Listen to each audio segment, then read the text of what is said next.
जी हाँ, नमस्कार साथियों, स्वागत है आप सभी का टुडे रोजगार के इस यूट्यूब प्लेटफॉर्म पर। प्यारे साथियों, महाराजा गंगा सिंह यूनिवर्सिटी के लिए सेमेस्टर थर्ड के लिए हमने जो हिंदी साहित्य की सीरीज चला रखी थी परिवर्तित पाठ्यक्रम के अनुसार, उसी कड़ी के अंदर ये हमारी तीसरी क्लास रहने वाली है। और इस क्लास के अंदर हम बात करेंगे आपके ऑब्जेक्टिव क्वेश्चन, जो कि हमने 50 तक पहली क्लास के अंदर कर लिया था, बाकी आज की इस क्लास के अंदर करने वाले हैं। तो वीडियो को शुरू से एंड तक वॉच करिएगा। चैनल पर पहली बार विजिट किया है, सब्सक्राइब करके बेल नोटिफिकेशन को ऑल पे सेट कर लीजिएगा, ताकि इसी प्रकार की क्लास से रेगुलर आपको मिलती रहे। तो चलिए, यहाँ पर पहले आपके लिए सूचना है, जो भी स्टूडेंट है, यदि आपको नोट्स चाहिए, पीडीएफ चाहिए नोट्स की, तो यहाँ पर व्हाट्सअप नंबर दिए गए हैं 9602977341 पर आप कॉन्टेक्ट करें। केवल जो थर्ड सेमेस्टर के जो स्टूडेंट हैं उनके लिए ही ये सूचना है। और हमारे पास जो सब्जेक्ट उपलब्ध है, जिन सब्जेक्ट के नोट्स उपलब्ध है, वह सब्जेक्ट है आपके हिंदी साहित्य रहेगा, भारत का इतिहास के और अनुसंधान पद्धति शास्त्र यानी रिसर्च मेथोलॉजी के हैं, और प्राथमिक कंप्यूटर अनुप्रयोग यानी एलिमेंट्री कंप्यूटर एप्लीकेशन, इन चार सब्जेक्ट के हमारे पास जो है पीडीएफ के अंदर नोट्स मिल जाएंगे। जो भी स्टूडेंट लेना चाहिए, यहाँ पर जो नंबर दिए गए हैं व्हाट्सएप नंबर, उन पर मैसेज करिएगा, आपको नोट्स मिल जाएंगे। आगे बढ़ते हैं।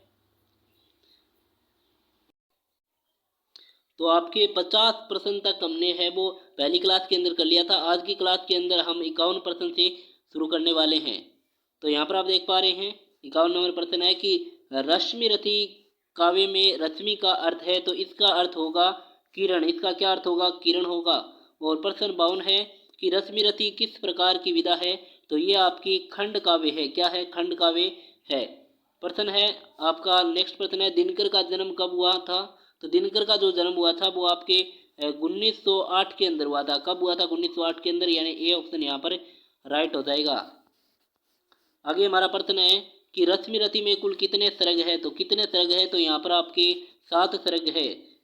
नेक्स्ट प्रश्न है कि रश्मि रथी काव्य का प्रसंग कहाँ से मिलता है? तो कहाँ से मिलता है? ये मिलता है महाभारत से मिलता है। जैसा साथियों, जो रश्मि रथी काव्य है, इसका जो प्रसंग देखने को मिलता है वो महाभारत से मिलता है। नेक्स्ट प्रश्न है कि रश्मि रथी का मुख्य पात्र कौन है? तो मुख्य पात्र की बात करें तो यहाँ पर कर्ण, यहाँ पर जो है मुख्य पात्र है। तो कर्ण यहाँ पर जो है, कर्ण जो है आपके यहाँ पर जो रश्मि रथी का मुख्य पात्र माना गया है। आगे बढ़ते हैं प्रश्न, नेक्स्ट प्रश्न की तरफ है। तो दिनकर का जन्म कहाँ हुआ था? तो दिनकर का जन्म जो हुआ था वो आपके बिहार के अंदर हुआ था। कहाँ हुआ था? बिहार राज्य के अंदर हुआ था। रश्मि रथी की मूल प्रेरणा क्या है? तो इसकी मूल प्रेरणा की बात करें तो मानव प्रेम इसकी क्या रहती है? मूल प्रेरणा यहाँ पर रहती है। हमारा नेक्स्ट प्रश्न है कि दिनकर का क्या अर्थ होता है? दिनकर का क्या अर्थ होता है? तो दिनकर का जो अर्थ होता है वो होता है सूर्य। क्या होता है? सूर्य इसका अर्थ होता है। नेक्स्ट यहाँ पर प्रश्न है कि दिनकर किस काल के कवि थे? तो दिनकर जी की बात करें तो ये आपके आधुनिक काल के जो है कवि थे। आधुनिक काल के क्या थे? कवि थे। कर्ण किन के पुत्र थे? नेक्स्ट प्रश्न है, कर्ण किन के पुत्र थे? तो कर्ण की बात करें तो कर्ण आपके जो है कुंती के पुत्र थे। किसके पुत्र थे? कुंती के पुत्र थे। अर्जुन और जो थे इनकी माता थी कुंती, अर्जुन है, और युधिष्ठिर की जो माता थी उनके जो है कुंती, उनका ही ये भाई था कर्ण। आगे बढ़ते हैं। कौरव के पिता कौन थे? तो कौरव के जो पिता थे वो आपके थे धृतराष्ट्र। धृतराष्ट्र यहाँ पर कौरव के पिता थे। नेक्स्ट है कि पालन पोषण के अनुसार कर्ण का क्या नाम पड़ा? तो पालन पोषण के अनुसार कर्ण का जो नाम पड़ा था वो राधेय पड़ा था। क्या पड़ा था? राधेय पड़ा था।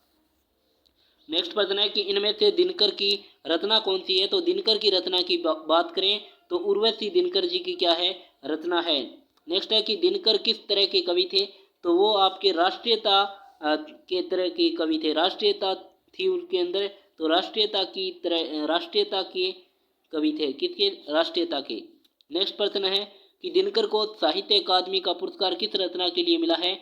तो वो आपके जो है संस्कृति के 4 अध्याय के लिए इनको है वो आपके साहित्य अकादमी पुरस्कार से नवाजा गया है।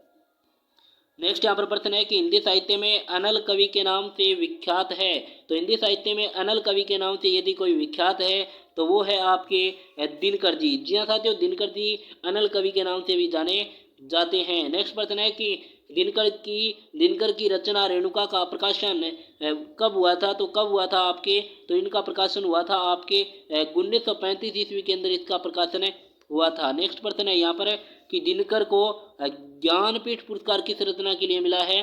तो वो मिला है उर्वशी के लिए। जी हाँ साथियों, उर्वशी के लिए इनको जो है ज्ञानपीठ पुरस्कार भी मिल चुका है। आगे बढ़ते हैं। तो नेक्स्ट प्रश्न है कि मैं प्रयोगवाद का अगुवा नहीं पिछला युवा हूँ, यानी मैं प्रयोगवाद का अगुवा नहीं पिछला युवा हूँ। पंक्ति किसकी है? ये पंक्ति किसकी है? तो ये पंक्ति है दिनकर जी की। किसकी है? दिनकर जी की है। नेक्स्ट है कि रश्मिरथी के प्रथम सर्ग का नाम क्या है? तो ये है, इसका नाम है कर्ण का शौर्य प्रदर्शन। जी साथियों, कर्ण का शौर्य प्रदर्शन रश्मिरथी के प्रथम सर्ग का नाम है। नेक्स्ट है कि इनमें से कौन सी रचनाएं दिनकर जी की नहीं है? तो दिनकर जी की जो रचना नहीं है, दिनकर जी की रेणुका हुंकार है, रश्मिरथी सामदेनी है, कुरुक्षेत्र रसवंती है, लेकिन निर्जला और बोला ये इनकी क्या है? रचना नहीं है। आगे बढ़ते हैं। तो प्रश्न संख्या 73 है कि भारतेंदु ने रीतिकालीन मुक्तकों का संकलन किस नाम से किया है? तो वो किया है सुंदरी तिलक के नाम से। जी हाँ साथियों, सुंदरी तिलक के नाम से किया है। नेक्स्ट है कि भारतेंदु हरिश्चंद्र ने काव्य धारा को किस ओर मोड़ा है? तो वो मोड़ा है स्वदेश प्रेम की ओर मोड़ा है। किस ओर? स्वदेश प्रेम की ओर। 75 नंबर प्रश्न है कि हिंदी कविता में राष्ट्रीयता की जो है आपके तीन सबसे तान जो है तान सबसे पहले किसने छेड़ी थी? तो तान सबसे पहले किसने छेड़ी थी? वो छेड़ी थी आपके भारतेंदु हरिश्चंद्र जी ने। किसने? भारतेंदु हरिश्चंद्र जी ने। नेक्स्ट है कि प्रेम मालिका, प्रेम फुलवारी, प्रेम सरोवर, प्रेम माधुरी और अश्रु तरंग आदि रचनाएं किसकी है? तो ये आपके है भारतेंदु हरिश्चंद्र जी की। किसकी? भारतेंदु हरिश्चंद्र जी की है। नेक्स्ट प्रश्न है कि भारतेंदु बाबू के संबंध में निम्नलिखित में से कौन सा कथन सही नहीं है? तो कौन सा कथन सही नहीं है? तो यहाँ पर वे रसिक कवि थे, बिल्कुल थे। वह कविता के लिए किसी वाद से बंधे नहीं थे, बिल्कुल नहीं बंधे थे। उन्होंने भक्ति, प्रकृति चित्रण, हास्य विनोद पर कविताएं लिखी, बिल्कुल लिखी थी। तो इसका वह राम भक्त थे? तो बिल्कुल नहीं थे, राम भक्त नहीं थे। यहाँ पर बात करें तो निज भाषा उन्नति कहे सब उन्नति को मूल पंक्ति किस रचनाकार की है? तो यह आपके भारतेंदु जी की है। किसकी? भारतेंदु जी की है।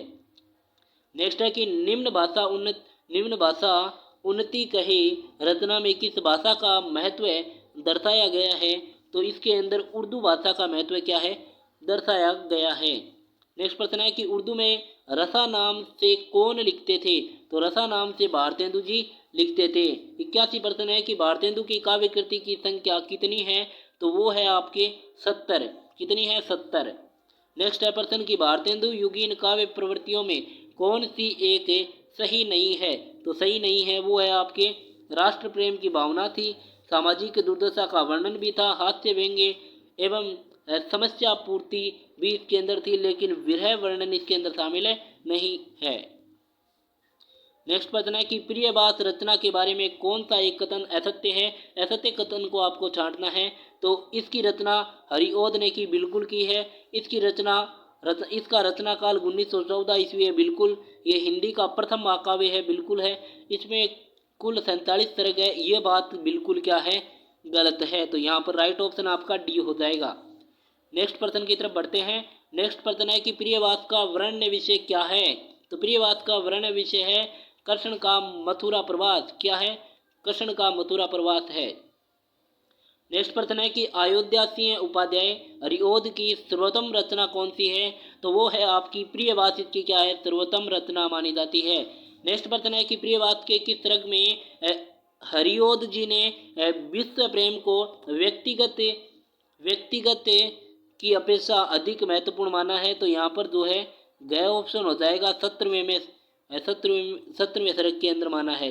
जी, 17वें सर्ग में। प्रश्न संख्या 87 है कि प्रियवास से मूलतः किस रस से संबंधित ग्रंथ है? तो वो आपके जो हो जाएगा वियोग श्रृंगार रस से क्या है? संबंधित है। नेक्स्ट है कि अयोध्या सिंह उपाध्याय हरिओद की काव्य रचना की एक विशेषता है, तो वो है आपके यहाँ पर हो जाएगी शुद्ध ब्रज भाषा के इसके अंदर क्या है? प्रयोग हुआ है। शुद्ध ब्रज भाषा का यहाँ पर प्रयोग हुआ है। प्रियवास क्या है? तो प्रियवास की बात करें तो ये आपके महाकाव्य भी है, खड़ी बोली में है और प्रकृति वर्णन की दृष्टि से प्रशंसनीय है, यानी सभी के सभी गुण इसके अंदर क्या है, विद्यमान है। नेक्स्ट है कि हरियोध जी ने प्रियवास में पवन दूती प्रसंग रखा है।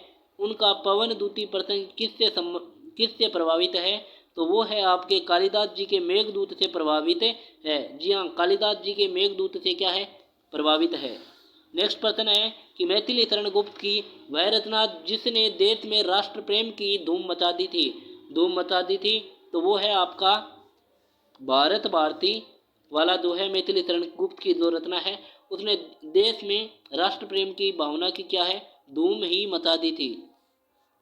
नेक्स्ट है कि मैथिली शरण गुप्त को राष्ट्र कवि की उपाधि किसने दी, तो वो दी थी आपके महात्मा गांधी जी ने। किसने दी, महात्मा गांधी जी ने। नेक्स्ट प्रश्न है कि मैथिली शरण गुप्त की 2 अमर रचनाएं हैं, तो 2 अमर रचनाएं की बात करें तो यहाँ पर साकेत और यशोधरा है। और नेक्स्ट प्रश्न है कि मैथिली शरण की रचना प्रियवास है, तो ये प्रियवास है, महाकाव्य है, जो कि हमने अभी अभी पढ़ा है।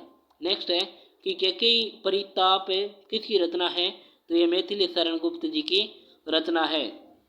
नेक्स्ट प्रश्न है कि कैकेयी परिताप शीर्षक किस महाकाव्य में संकलित है, तो ये आपके साकेत के अंदर क्या है, संकलित है। और नेक्स्ट है कि सखी वे मुझसे कहकर जाते कविता में किसका दुख प्रकट किया गया है, तो वो आपके यशोधरा का जो है दुख प्रकट किया गया है। नेक्स्ट है कि साकेत के किस सर्ग में कैकेयी के पश्चात का उल्लेख मिलता है, तो यहाँ पर हो जाएगा आपके 8वें सर्ग के अंदर इसका क्या मिलता है, उल्लेख मिलता है। नेक्स्ट प्रश्न है कि गुप्त जी की किस रचना पर अंग्रेजों ने प्रतिबंध लगा दिया था, तो वो आपकी हो जाएगी भारत भारती पर क्या लगा दिया था, प्रतिबंध। और आपका आज का अंतिम प्रश्न रहेगा, गुप्त जी को मंगला प्रसाद पारितोषित किस कृति पर मिला है, तो वो मिला है आपके साकेत के ऊपर। तो जी हाँ साथियों, आज की क्लास से यहीं पर समाप्त करते हैं। कल जो क्लास होगी वो लॉन्ग क्वेश्चन की क्लास रहने वाली है, जो कि कम से कम आपके आधे घंटे से भी अधिक समय की रहेगी। आज की क्लास से जो है यहीं पर समाप्त करते हैं। यदि वीडियो अच्छा लगा है तो लाइक कर दीजिएगा, चैनल पर पहली बार विजिट किया है सब्सक्राइब कर लीजिएगा इसी प्रकार की वीडियोज़ को देखने के लिए। तो आज के लिए इतना ही, मिलते हैं अन्य वीडियो में, तब तक के लिए जय हिंद जय भारत।